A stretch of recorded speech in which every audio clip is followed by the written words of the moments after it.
Hey, good day, everyone. Brian Zeman here again with My Fed University. Hey, in my last video, I covered the basics of the Federal Employees Retirement System, otherwise known as FERS. And specifically, I covered the different types of retirements under FERS, as well as the requirement eligibility for each. And for each type of retirement, we talked about both age requirements and creditable service requirements. So in today's segment, I wanted to focus in on that topic, creditable service, what it means, the importance of it, and some components you need to be aware of to ensure you maximize your federal retirement when that time comes. Okay, so let's get started. So what is creditable service under FERS? Well, if you recall, under FERS, there's two factors that is used to determine the amount of your basic annual annuity. First, they're going to look at your total length of creditable service, the topic we're going to cover today. We're going to talk about what constitutes creditable service. And they're also going to look at your high 3 average salary. So creditable service, that is service that counts towards determining the amount of your FERS retirement benefit. Just recall that service that is not creditable, that cannot be used when they compute your retirement benefit. So in order to determine your total length of service when computing an annuity an estimate, the following types of services are added together. First of all, your creditable civilian service, which we're going to cover, any creditable military service, if that's applicable, and then any credit for unused sick leave. Just remember that unused sick leave can only be used to extend the length of service in the computation. It cannot be used to meet the minimum length of service requirement to retire. And we'll do some future videos on creditable military service. We'll elaborate on that, as well as a video on credit for unused sick leave. But today I really just want to talk about creditable civilian service. So creditable civilian service under FERS includes, this is where retirement contributions were withheld from your wages. If that is the case, and you normally can see that on your LES, so your federal civilian service where retirement contributions were withheld from your wages, that is considered covered service. And that counts for both eligibility for retirement and in computing your retirement. And typically that covers the amount of time from the date you're appointed to the government and until you separate. Now, just know that you may have multiple appointments and separations, and that's fine. You just want to make sure they're all covered and that you are contributing towards the retirement system on those. I'm going to cover just a few items some examples people may have, such as leave without pay, workers' comp, part-time, and whether that's creditable or not. So just remember, if you're contributing towards the retirement system, full credit is given for a maximum of 6 months of leave without pay in a calendar year. What about workers' comp time, OWCP? This time is also fully creditable, provided that the employee returns to duty within the required time frame. What about part-time service? Well, part-time service counts as full-time for eligibility for retirement. However, if you have part-time service throughout your career, your annuity will be reduced by what's called a FERS proration factor.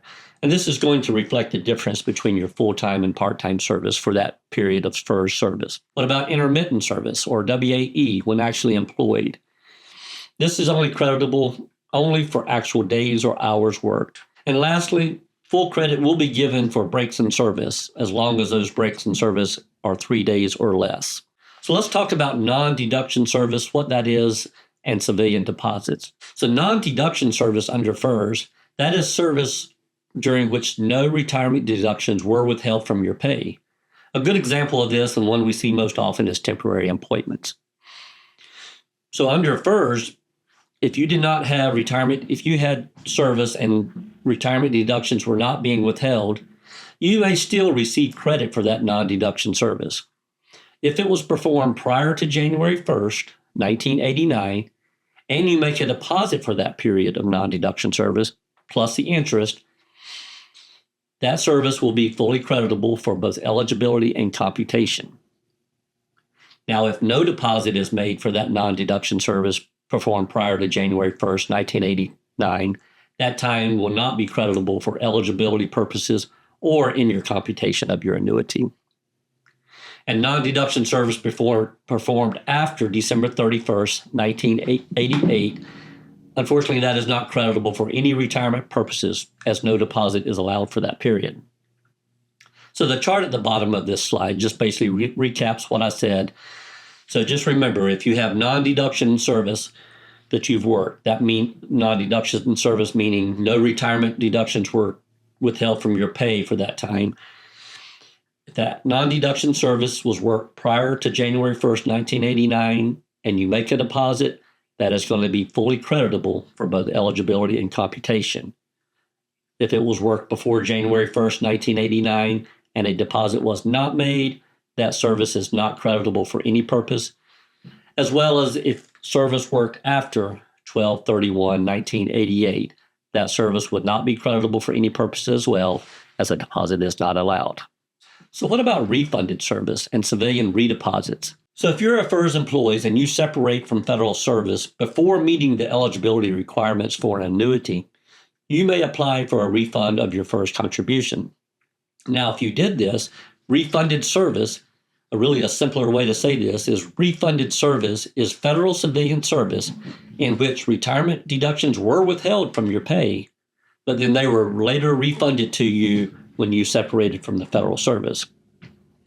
But in 2009, there was a big change. Public Law 111-84, which was enacted on October 28, 2009, now permits FERS employees who took a refund of their FERS deductions to redeposit that money plus interest to get credit for that time. If you received a refund of your FERS deduction and were covered by FERS on or after October 28, 2009, you may repay any FERS deductions previously refunded. Very nice change for FERS. If a FERS redeposit is made, the refunded service is creditable in determining eligibility, and it'll also be used to compute the amount of your retirement. If that FERS redeposit is not made, the refunded service is still creditable for eligibility purposes only, not computation. Okay? So the table at the bottom, again, just kind of recaps that. If you had service that was refunded to you under FERS and you made a redeposit, that time is, again, going to be fully creditable for both eligibility and computation. If you had service that was refunded under FERS and you do not make the redeposit, that time will still be creditable for eligibility, just not computation. Those can be some confusing subjects, but you want to make sure that if that applies to you, that you're getting your credit for any service time so you can maximize your retirement. I wanted to leave you with a few closing tips for success on this topic. First of all, I highly recommend you review your leaves and earnings statement or your LES. You want to make sure everything looks correct on it. Primarily your retirement system showing FERS. You want to make sure that your contributions look correct. And you want to make sure your service computation date looks correct. Now recall on your leaves and earnings statement, it will reflect your leave service computation date, not your retirement service computation date. Two different things.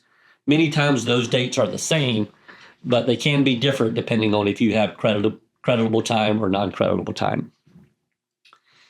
The second one, I highly encourage you to review your official personnel folder, your OPF.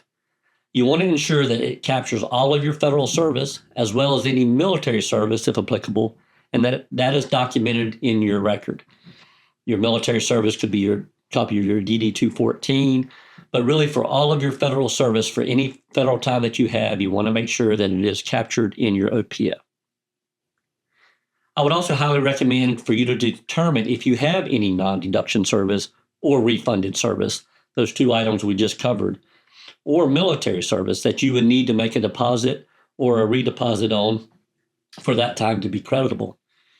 Or if you have made a deposit or redeposit, that there is proof or documentation contained in the in the OPF. And lastly, I would recommend that you consult with your agency retirement service or applicable HR or benefits counselor on any discrepancies you see or find in your official record. You want to make sure all of your time is correct so you get full credit for it. Okay, so that was a quick video on creditable civilian service. I know that was a lot of information in a short amount of time, but it is key information in ensuring you get credit for all of your federal service in order to maximize your retirement. Hey, as mentioned at the start of this video, I'll do some follow-on segments on creditable military service. That's an important topic if you've had military service and ensuring you get credit for it. as well as any unused sick leave credit. And with those two topics, that will kind of round out this creditable service topic. So, okay. Well, I hope this educational video was informative and helpful. And if so, please do me a favor and hit the like and subscribe button. As always, we would be happy to discuss your federal benefits and answer any questions you may have. So please be sure to visit our website at myfeduniversity.com or reach out to us at the phone numbers on the screen. Thanks, everyone, and see you next time.